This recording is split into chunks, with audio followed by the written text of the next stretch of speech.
Allah.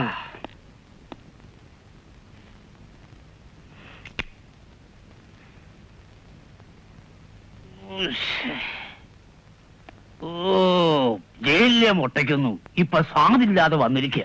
അത് ഭായി പച്ചമുട്ട കുടിച്ചോണ്ട് തോന്നിയായിരിക്കും. ഈ പച്ചമുട്ടയുടെ ഗുണം സാറിന് അറിയാൻ മേലാഞ്ഞിട്ട്. ഇത് കുടിച്ചു കുടിച്ചല്ലേ എന്റെ ശരീരം ഇതുപോലായത്. പിന്നൊരു കാര്യം, സൂപ്പറിന്റെ സാറിനോട് പറഞ്ഞേക്കണം, ഞമ്മക്ക് കുറച്ച് ഫോറിൻ ബ്ലേഡ് വാങ്ങിത്തരേ. പറയാം.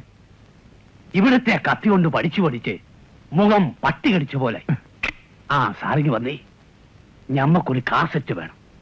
രാത്രിയിൽ ഒറ്റയ്ക്കിരുന്ന് കാണാൻ പറ്റിയ കാസറ്റ്. മനസ്സിലായി. പിന്നെ ഞമ്മക്ക് കുടിക്കാൻ ചൂടുവെള്ളം റെഡി ആയിക്കോളാൻ പറ.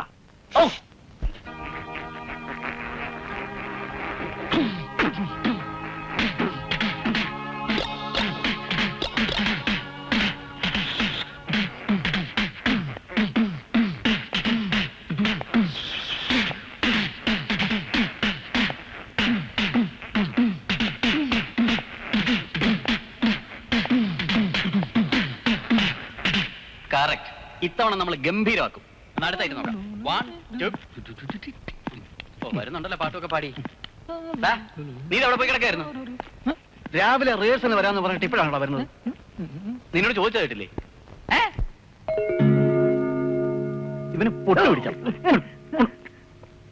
ഇതെവിടെ നിൽക്കടേ വാക്മാൻ? ഇതെന്റെ കൊച്ചാപ്പ എന്നതാണ്. നിന്റെ കൊച്ചാപ്പല്ലടാ കഴിഞ്ഞ മാസം മരിച്ചത്. എടാ, ഇത് കഴിഞ്ഞ മാസം മരിച്ച കൊച്ചാപ്പയല്ല, ഈ മാസം മരിക്കാൻ നടക്കണ ഒരു കൊച്ചാപ്പയുണ്ട്. മരിക്കാൻ നടക്കണ കൊച്ചാപ്പേ? നടക്കണ കൊച്ചാപ്പയല്ലടാ, മരിക്കാൻ കിടക്കണ കൊച്ചാപ്പ. നിനക്കെന്താ മലയാളം പറഞ്ഞാൽ മനസ്സിലാവൂലേ? എടാ, ഇത് ഇന്നലെ കോട്ടയത്ത് ദുബായിക്കാരുടെ വീട്ടിൽ ഉണ്ണാൻ ചെന്നപ്പോ കണ്ടാണല്ലോ. എടാ സത്യം പറ, ഇത് അവിടെ നിന്ന് പൊക്കിയതല്ലേ? ഇത് പൊക്കിയതൊന്നുമല്ല, ഇത് താഴ്ത്തിയതാണ്. പണ്ടൊരിക്കൽ ഒരു പാവയെ താഴ്ത്തിന് അനുഭവിച്ചറിയാമല്ലോ. അത് താഴ്ത്തിയതല്ല, അത് പൊക്കിയതാണ്. അത് പൊക്കിയതാണ്. അങ്ങനെ പൊക്കിയിട്ടാണ് അവന്മാര് നമ്മളെ പൊക്കാൻ വന്നത്. റൈറ്റ്.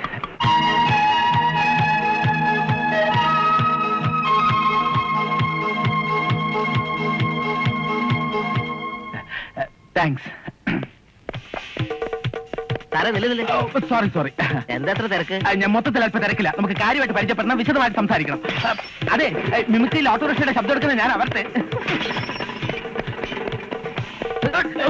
എന്താ ഇത്? സാരമില്ല, വിഷമിക്കാതെ, എനിക്കൊന്നും പറ്റില്ല. സാബു എന്താടാ? കാഞ്ഞിരപ്പള്ളിയിൽ ബോംബ് വീണാ? കാഞ്ഞിരപ്പള്ളിയിൽ എന്നിട്ട് ചങ്കിലാ ബോംബ് വീഴാൻ പോകുന്നു. സന്ധ്യയെ പെണ്ണ് കാണാൻ വരുന്ന ആര്? കാഞ്ഞിരപ്പള്ളിയിൽ ഒരു പാർട്ടിക്കാരൻ. ഉടനെ കല്യാണം നടത്തി കാനഡയിലേക്ക് അയക്കാനാ പരിപാടി.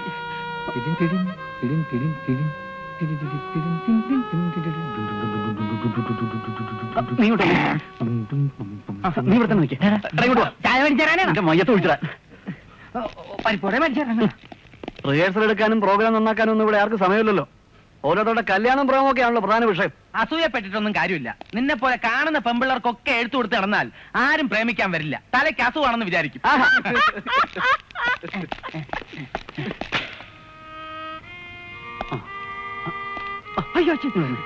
അതെ, ഞാൻ സന്ധ്യക്കൊന്ന് ഫോൺ ചെയ്തിട്ട് വരാം. നീ ഇവിടെ നിൽക്ക്. അച്ഛൻ വരികയാണെങ്കിൽ പറയണം. സന്ധ്യക്ക് ഫോൺ ചെയ്യണമെന്ന് പറയാം. സന്ധ്യക്ക് ഫോൺ ചെയ്യാതെ അല്ലെന്ന് പറയാം. അതല്ലടാ, അച്ഛൻ വരികയാണെങ്കിൽ എന്നോട് പറയണം അച്ഛൻ വരുന്നെന്ന്. അത് ഞാൻ പറയാം. ഇവിടെ നിൽക്ക്.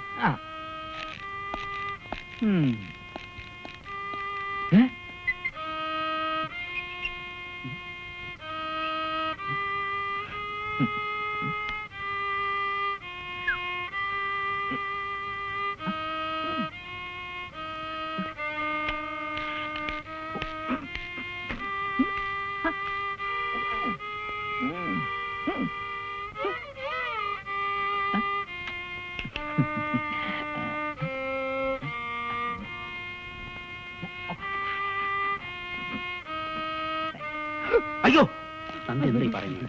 ഞാൻ പറയുന്ന കേക്ക്. അച്ഛൻ അറിഞ്ഞാലെന്താ? പരിപാടി ബുക്കിയെന്ന് അച്ഛൻ അറിയാൻ പാടില്ലേ? അച്ഛൻ അറിയാൻ പാടില്ലാത്ത കള്ളത്തരത്തിനൊന്നും ഞാനില്ല. അപ്പൊ പരിപാടിക്കാണല്ലോ. സന്ധ്യക്ക് ഒരു 6:30 മണിക്ക്. ഹലോ, 3000 രൂപയിൽ ഒരു പൈസ കുറച്ച് കലാദർശനയുടെ പ്രോഗ്രാം ബുക്ക് ചെയ്യാമെന്ന് വിചാരിക്കണ്ട. സോറി. ആരാ സംസാരിക്കുന്നത്? വിമൻസ് അസോസിയേഷന്റെ സെക്രട്ടറി ആണച്ചോ. ഞാൻ സംസാരിക്കാം. എന്തായി പറയുന്നത്? പെണ്ണാണച്ചോ. അതുകൊണ്ടല്ലേ പറഞ്ഞത് ഞാൻ സംസാരിക്കാന്ന്. Hello secretary.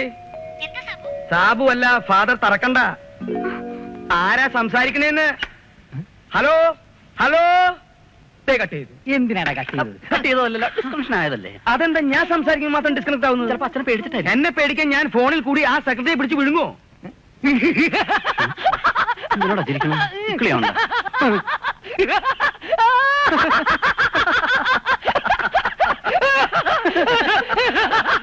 അച്ഛന്റെ നമ്പർ കൊള്ളാം.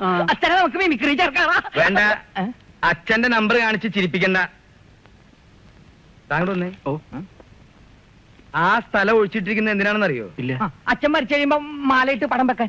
അല്ല, കർദിനാൾ മരിച്ചു കഴിയുമ്പോ മെത്രാന്റെ പടം വെക്കാൻ. അല്ല, നിനക്കത് മനസ്സിലാവില്ല. ഇവനറിയാം. ഇവൻ ഇങ്ങനെ പോയാൽ ആ പെണ്ണിന്റെ ആൾക്കാർ ഇവനെ തല്ലിക്കൊല്ലും. അപ്പൊ ഇവന്റെ ഒരു ഫോട്ടോ മാലയിട്ട് ഇവിടെ വെക്കേണ്ടി വരും. അയ്യോ, എന്താ വേണ്ടി വരുമോ? വേണ്ടോ. മോനെ വന്നേ.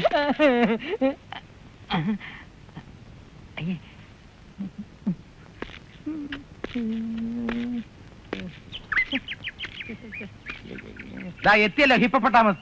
യവനെയൊക്കെ കാവൽ നിർത്താൻ പോയ നിന്നെ വേണം തല്ലാൻ. അത് ശരിയാണ്. എന്നാ തല്ലടാ. നീ അത് മറ്റടത്ത് നോക്കി നിന്നിരുന്നു.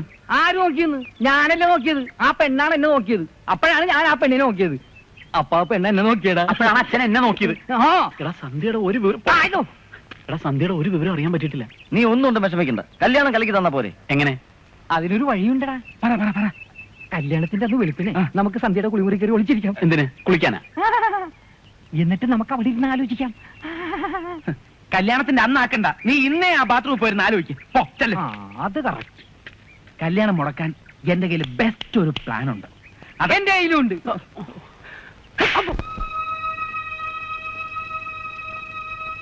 ഈ ജംഗ്ഷനിൽ വരാതെ ഒരു വണ്ടിക്കും സന്ധ്യയുടെ വീട്ടിൽ പോകാൻ പറ്റില്ല.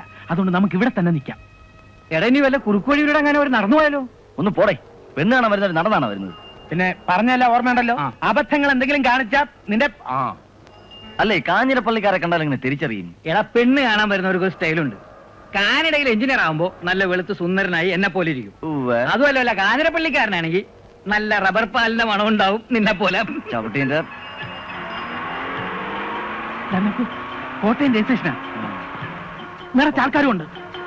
ഇത് തന്നെ സംഭവം. പറഞ്ഞോ.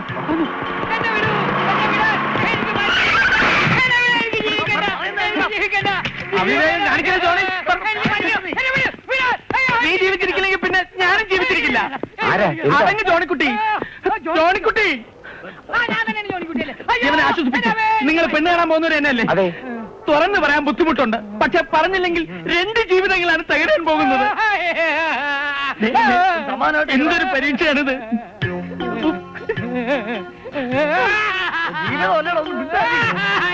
ഒരപേക്ഷയുണ്ട്. നിങ്ങൾ കാണാൻ പോകുന്ന പെൺകുട്ടി യവനുമായി ഘോര പ്രേമത്തിലാണ്. ഇവർ വിവാഹം കഴിക്കാൻ തീരുമാനിച്ചിരിക്കുകയാണ്.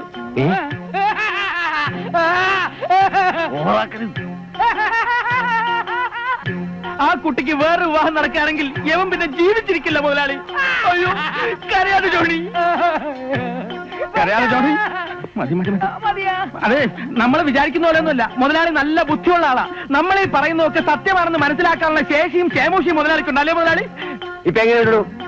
തനിക്ക് കമ്മീഷൻ കിട്ടിയാൽ മതിയല്ലോ. അയ്യോ, അവര് വലിയ കുടുംബക്കാരാ. ഓരോടുന്ന് അവന്റെ ഒരു കുടുംബ മഹിമ പലരും പറഞ്ഞിട്ട് ഞാൻ വിശ്വസിച്ചില്ല. ഇപ്പൊ എനിക്ക് നേരിൽ കാണാൻ പറ്റി. അപ്പൊ നമുക്ക് അവിടെ വരെ പോയിട്ട് വന്നാൽ മിണ്ടരുത്. വണ്ടി കയറ്. വളരെ സന്തോഷം.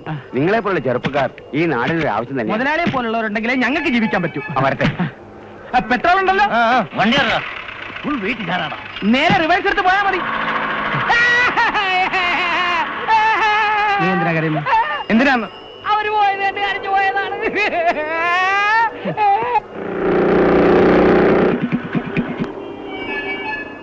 ഒന്ന് ഫോൺ ചെയ്തു. 1 10 ചെയ് സാറേ.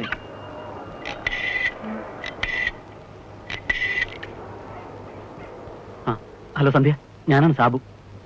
കാഞ്ഞിരപ്പള്ളിക്കാരുടെ കല്യാണം കലക്കിയിട്ട് എന്താ അവിടുത്തെ റിയാക്ഷൻ? കല്യാണം കളിക്കുന്നു? ആര്? സന്ധ്യയെ കാണാൻ അവര് വന്നപ്പോ നമ്മുടെ ഉണ്ണി നിസാമും കൂടെ വഴി തടഞ്ഞു നിർത്തി ഇല്ലാത്ത നുണകളൊക്കെ പറഞ്ഞ് അവരെ തിരിച്ചയച്ചില്ലേ? സാബു എന്തായി പറയുന്നേ? അവരോട് വന്ന് എന്നെ കണ്ടിട്ട് പോയല്ലോ. വന്ന് കണ്ടിട്ട് പോയെന്നോ? എടാ, നിങ്ങൾ കാഞ്ഞിരപ്പള്ളിക്കാരെ കലക്കി വിട്ടെന്ന് പറഞ്ഞിട്ട് അവർ ചെന്ന് സന്ധ്യ കണ്ടിട്ട് പോയെന്നാണല്ലോ പറയുന്നത്. കാഞ്ഞിരപ്പള്ളിക്കാർ കലങ്ങില്ലടേ. കാഞ്ഞിരപ്പള്ളിക്കാരെ ഞങ്ങളല്ലേ കലക്കി വിട്ടത്? ഇതുപോലെ കാഞ്ഞിര വെച്ചത് ആരുമായിരിക്കും. ആ, കാഞ്ഞിരപ്പള്ളിക്കാരെ ഞങ്ങളല്ലേ കലക്കി വിട്ടത്? ഞങ്ങൾ സാബു എന്തൊക്കെയായി പറയുന്നേ?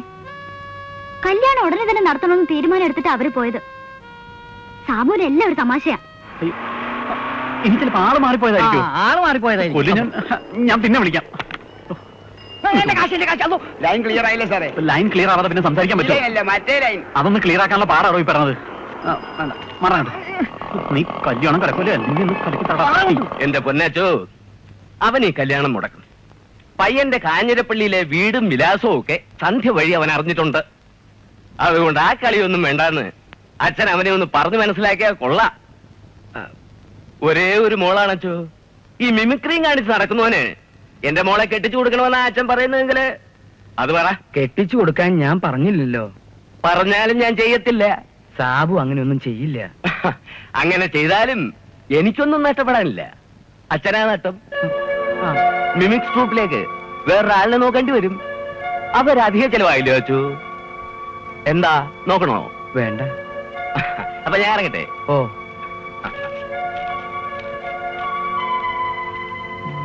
ആരാട്ടോ പോയത്? അതെന്റെ അമ്മായിയപ്പനാ. വിളിക്കോ അയാളെ? അയാളില്ലെന്ന്, സാബുവിനെ. അവനെന്ന് ഞാൻ കൊല്ലും. അച്ഛൻ എന്നെ കൊന്നാലും ശരി, സന്ധ്യ എനിക്ക് മറക്കാനാവില്ല അച്ചോ. അതെന്താ? അത്രയ്ക്ക് ആത്മീയമായ ഒരു ബന്ധമാണ് ഞങ്ങൾ തമ്മിൽ. ആത്മീയോ? അപ്പൊ ഭൗതികല്ലേ? എങ്കിൽ എന്റെ മോര് കാര്യം ചെയ്യ്, വേഗം നീ ഒരു അച്ഛനാവാൻ നോക്ക്. കല്യാണം കഴിക്കുന്നതിന് മുമ്പ് ഒരു കുഞ്ഞിന്റെ അച്ഛനാവാന്നൊക്കെ പറയുന്നത് മോശമല്ലേ അച്ചോ? അയ്യടാ, നിന്റെ ഒരു പൂതി സെമിനാരി പോയി ചേരാൻ വേണ്ടി ഞാൻ പറഞ്ഞതാ. ഇതാണല്ലേ ആത്മീയം. നീ എന്നെയാണോ ആത്മീയം പഠിപ്പിക്കാൻ പോകുന്നത്? 7 കൊല്ലം സെമിനാരിയിലെ ആത്മീയം പഠിച്ചിട്ട് ഈ അടുത്തുവരെ ആത്മീയം എന്റെ കൈ വിട്ടു പോകുമെന്ന് എനിക്ക് സംശയം ഉണ്ടായിരുന്നു. പിന്നെ എങ്ങനെയാണോ നിനക്കൊക്കെ ഒരു ദിവസം കൊണ്ട് ആത്മീയം ഉണ്ടാവുന്നത്? അതൊന്നും പറഞ്ഞ അച്ഛന് മനസ്സിലാവില്ല. അച്ഛന് മനസ്സിലാവും, പക്ഷെ സന്ധ്യയുടെ അച്ഛൻ ചെറിയാച്ചന് മനസ്സിലാവില്ലല്ലോ. ചെറിയാച്ചൻ ചില്ലറക്കാരനൊന്നും അല്ല, എന്തും ചെയ്യാൻ മടിക്കാത്തവനാ.